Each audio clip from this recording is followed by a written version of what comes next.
कैसे हैं आप सब। उम्मीद करता हूं कि आप सब खैर खैरियत से होंगे और खुशबाश होंगे। आज मैं आपको बताने वाला हूं पंजाब एजुकेशन एंडोमेंट फंड मतलब के पी स्कॉलरशिप के बारे में।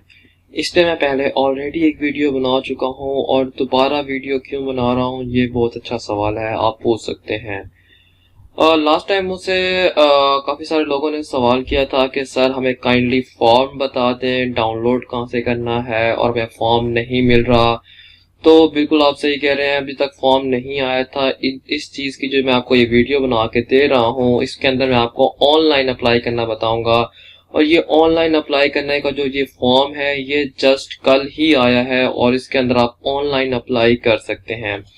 लास्ट टाइम मुझसे पूछा गया था सर इसमें क्या 2019 के लोग अप्लाई कर सकते हैं, जिसमें मैंने आप लोगों को तरीका बताया था कि हाँ, अगर आप इसका जो जनरल फॉर्म मिलता है, इनकी वेबसाइट पर इस टाइम जो फॉर्म है वो नहीं है। मैं काफी दिनों से ढूंढ भी रहा हूँ कि मुझे वो फॉर्म मिल जाए जो आपने जो प्रिंट आउट करवाना है, उसे फिल करना है, वो नहीं है इनकी वेबसाइट पे अवेलेबल।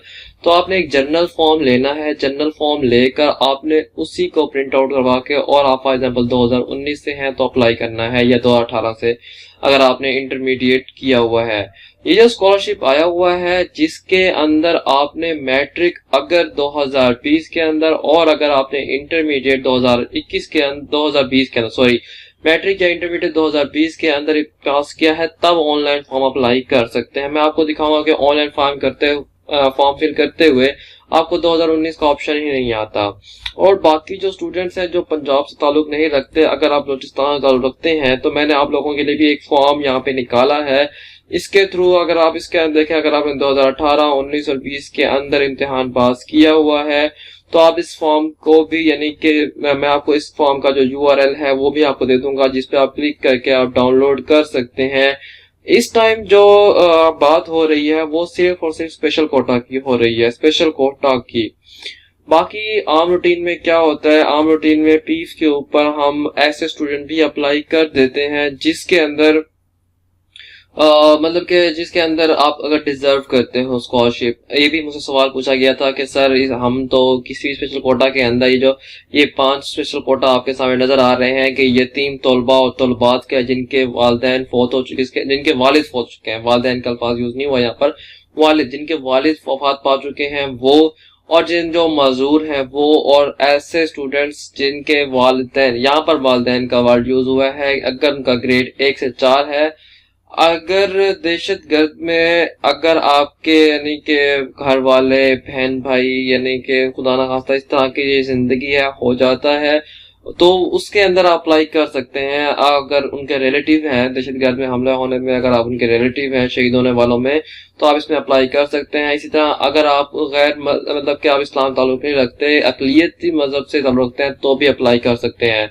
ये जो स्कॉलरशिप है मोस्टली हम इसमें क्या होता है कि बहुत सारे लोग अप्लाई कर देते हैं जो इन स्पेशल कोटा में नहीं होते, वो भी अप्लाई कर देते हैं। और मैंने मोस्टली देखा भी है कि उनका स्कॉलरशिप लग जाता है क्योंकि वो डिजर्विंग करते हैं, वो डिजर्व करते होते हैं स्कॉलरशिप। जिस तरह मिसाल के तौर पर अगर हम इस लाइन को पढ़ें, वालिदैन की कुल माहाना आमदन अगर 23,000 रुपए या इससे कम हो तो अप्लाई कर सकते हैं। मोस्टली पहले यही जो शर्त होती थी वो इसलिए होती थी कि अगर आपके वालिदैन की तनख्वाह इतने 23,000 से कम है तो आप अप्लाई कर सकते हैं। पहले एक ये शर्त में था कि आप इसमें अप्लाई कर सकते थे, पर ये जो अभी जो यानी कि स्कॉलरशिप आई हुई है और इसके अंदर सिर्फ और सिर्फ स्पेशल कोटा के स्टूडेंट जो हैं वो अप्लाई कर सकते हैं। और इसमें एक और जो चीज थी, न्यू अपडेट क्या है इसके अंदर, और जो बताना मकसूद था कि पहले जो था इंटरमीडिएट की जो डेडलाइन थी वो 10 मार्च 2021 की थी, अब 19 मार्च 2021 की हो गई है। और इसी तरह पहले ग्रेजुएशन से मुराद यहाँ मास्टर लेवल नहीं है, मास्टर लेवल की पीफ की स्कॉलरशिप अभी आनी है, इंशाल्लाह मैं उसमें वीडियो बनाऊंगा। तो उस पर यह भी जो है ग्रेजुएशन से मतलब क्या है, इसका ग्रेजुएशन का मतलब ये है कि बीएस के लेवल पे अगर आपने बीएस कर रहे हैं तो आप उनके लिए जो लास्ट डेट है वो 31 मार्च 2021 की है। बाकी जो चीजें हैं आपको मेरी प्रीवियस वीडियो में भी मिल जाएंगी, जो इस टाइम आपको आइकन यहाँ पर आइकन में शो हो रहा होगा। तो आज की वीडियो में आपको ये बताना चाहता हूँ कि इसमें अपने अप्लाई करना है, कैसे करना है।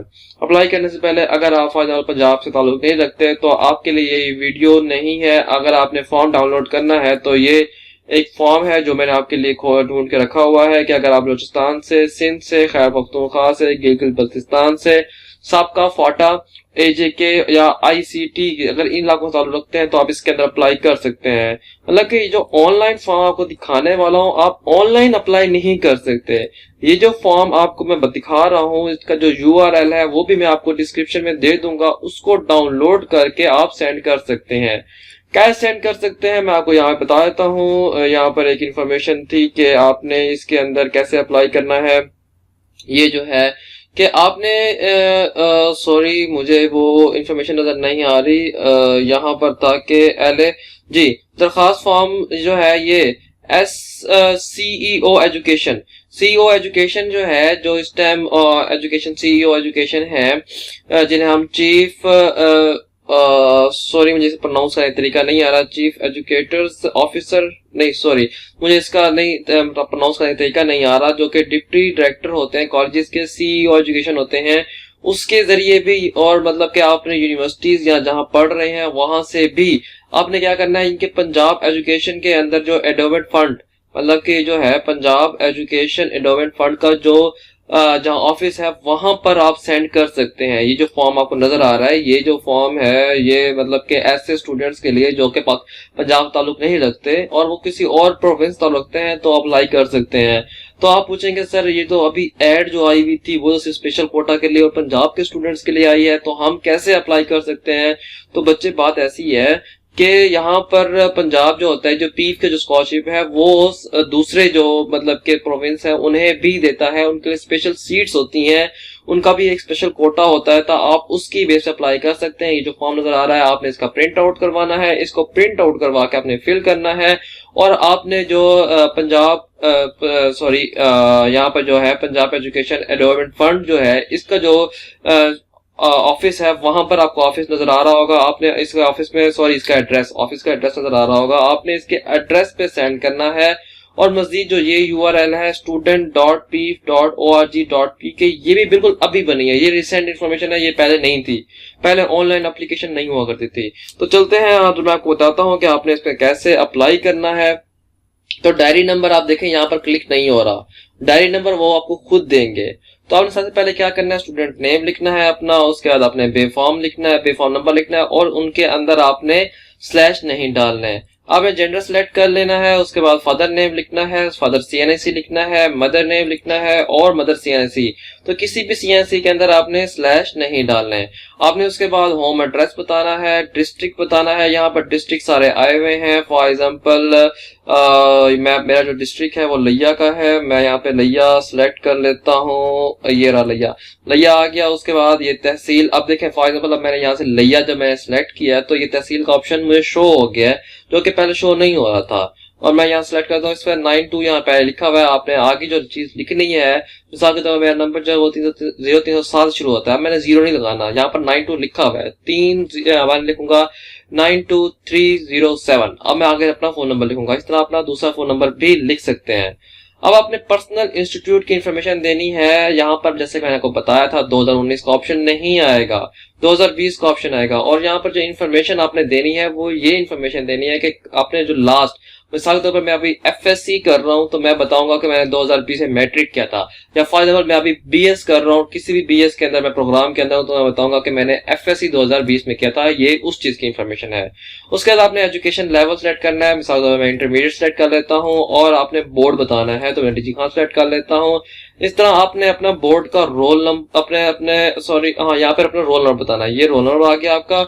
टोटल मार्क्स इन्होंने ऑलरेडी लिखा हुआ है क्योंकि इन्हें पता है 2020 के अंदर जो इम्तिहान हुए थे उसके अंदर टोटल मार्क्स 1100 थे। अब मिसाल के तौर पर मैंने मैट्रिक की थी, उसके अंदर टोटल मार्क्स थे 1050, में इसमें अप्लाई नहीं कर सकता क्योंकि मैंने 2020 में मैंने मैट्रिक या इंटरमीडिएट नहीं किया हुआ। तो इसके अंदर फिर आपने बताया कि आपके ऑब्टेन मार्क्स कितने हैं, जो यहाँ पर खास इंस्ट्रक्शन दी हुई है, अगर आपके मार्क्स 60% से कम हुए तो आपको स्कॉलरशिप से एंटरटेन नहीं करेंगे। उसके बाद आपने नेम बताना है प्रीवियस इंस्टीट्यूट का, जिस तरह के आपके यानी कि जो डिग्री के ऊपर लिखा हुआ है प्रीवियस इंस्टीट्यूट, मतलब कि जिसमें आपने इंटरमीडिएट किया है, ये इंटरमीडिएट की इन्फॉर्मेशन आ रही है। अगर मैट्रिक किया है तो आपकी मैट्रिक की इन्फॉर्मेशन आ रही है। वो जो आपके इस टाइम रोल नंबर स्लिप के ऊपर जो चीज लिखी हुई है, जो इंस्टीट्यूट लिखा हुआ है, आपने वो सिलेक्ट करना है। आपने डिवीजन सिलेक्ट करना है कि आपका डिवीजन कौन सा है, डिवीजन में डीजी खान हो गया। इस तरह आपका डिस्ट्रिक्ट सिलेक्ट करना है, डिस्ट्रिक्ट कौन सा है, डिस्ट्रिक्ट लिया हो गया। अब देखिए यहाँ पे नजर आ रहे हैं कि डीजी खान डिवीजन के अंदर डीजी खान, राजनपुर, मुजफ्फरगढ़ और लिया आते हैं। लिया सेलेक्ट कर लिया और इसी तरह तहसील लिया सेलेक्ट कर ली। और अब मेरा जो नेम है, अब मैं बताऊंगा कि अब मैं इस टाइम कौन से इदारे में हूँ, तो मैं उस चीज का यहाँ पर नाम लिखूंगा। और उसके बाद मैं यहाँ बताऊंगा कि मेरे फादर का क्या ऑक्यूपेशन है। और अगर फॉर एग्जांपल जिस तरह कह सकते हैं कि खुदा न खास्ता आपके फादर की डेथ हुई है, तो आप यहाँ पे से ब्लैंक रहने देंगे, n/a लिखेंगे इस तरह से, n यहाँ पे स्लैश और a यहाँ पर लिखेंगे इस तरह से। और जो monthly income of the parents कितनी है वो आपने लाजमी बताना है। और यहाँ पे लिखा हुआ है कि सिर्फ अल्फाबेटिक अलाउ है, तो मैं लिखूंगा NA। तो यहाँ से हो गया, यहाँ पे जो मतलब कि एरर था वो खत्म हो गया। NA मतलब कि कोई भी नहीं है ऑक्यूपेशन। और मंथली इनकम क्या है वो आप बता सकते हैं कि फॉर एग्जाम्पल 23,000 से ज्यादा नहीं होनी चाहिए। और उसके बाद आप एक या एक से ज्यादा सिलेक्ट कर सकते हैं, मिसाल 1 ऑर्फन और स्पेशल चाइल्ड। इस तरह से अगर आप ज्यादा स्पेशल कोटा में फॉल करते हैं तो आप सिलेक्ट कर सकते हैं। उसके बाद आपने सबमिट कर लेना है और सबमिट करके आपने प्रिंट कर लेना है। हाँ जी, आपको जो एड्रेस है, एड्रेस ये चीज है। मैं आपको उस वक्त मैं थोड़ा पजल भी हो गया था कि एड्रेस नजर नहीं आ रहा। एड्रेस ये है, आपने फॉर एग्जांपल इसका जो जनरल फॉर्म निकल मिलता है वो आप लेके फिल करना है। तो ये आपको एड्रेस है, थोड़ा सा व्हाइट है और इसका बैकग्राउंड जो है वो ग्रे है, इसलिए सही से नजर नहीं आ रहा। ये एड्रेस भी मैं आपको अंदर लिख दूंगा। लास्ट टाइम मैंने एड्रेस लिखा था, मेरे ख्याल से वो वहदानियत रोड का था, लाहौर का, मगर ये जो है ठोकर न्याज बेग का है, लाहौर का। तो मैं आपको ये एड्रेस जो है वो भी मैं डिस्क्रिप्शन में दे दूंगा। आज की वीडियो के लिए इतना ही। अगर आपको कोई चीज समझ नहीं आई तो आप मुझे कमेंट सेक्शन में पूछ सकते हैं। और उसके बाद आप मुझे अपनी इस राय से भी आगाह कर सकते हैं कि सर आपने ये चीज मिस कर दी थी, इसको इस तरह से आपने बताया था। तो अपनी राय से मुझे प्लीज बताइएगा। और अगर कोई सवाल हो तो भी आप मुझे कमेंट सेक्शन में पूछ सकते हैं। अपना खास ख्याल रखिएगा। इसी की तरह आपकी दुआओं के साथ चलता हूँ। अल्लाह हाफिज।